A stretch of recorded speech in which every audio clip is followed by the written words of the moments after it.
আসসালামু আলাইকুম। ওরে আল্লাহ রে আল্লাহ, আপনারা যে এত পরিমাণে কমেন্ট খালি ভরতেছেন যে ভিডিওতে হাগার পরে সোসেন কেন?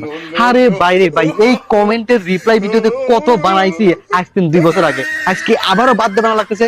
খালি কমেন্ট ভাই হাগার পরে হোসেন কেমনে, হাগার পরে হোসেন কেমনে। চলেন ঠিক আছে, আসেন। আচ্ছা, একবার খুলিয়ে বুঝছিয়ে তারপর আপনার যাবো। অত করে আসেন, তাড়াতাড়ি আসেন, আসেন।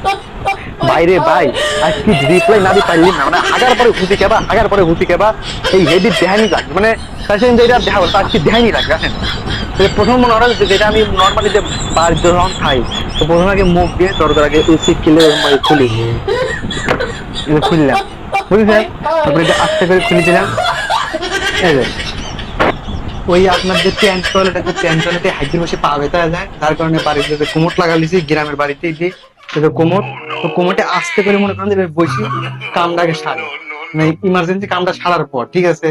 এই যে দেখতে পাচ্ছেন এখানে ট্যাপ লাগানো আছে, এটা ট্যাপ, ট্যাপটা দেখতে পাচ্ছেন, ট্যাপটা আস্তে করে ছাইড়ে দেয়। ছাইড়ে দেওয়ার পর আমার পায়ে যে স্যান্ডেল থাকে, ঠিক আছে, যে হাঁটুর এখানে দিয়ে এভাবে দেই, এটা ট্যাপ আছে।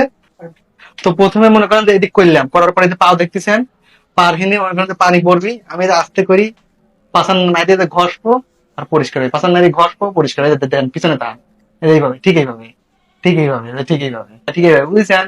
এইভাবে মুছা হয় যদি মনে করেন যে বাড়ির থাই।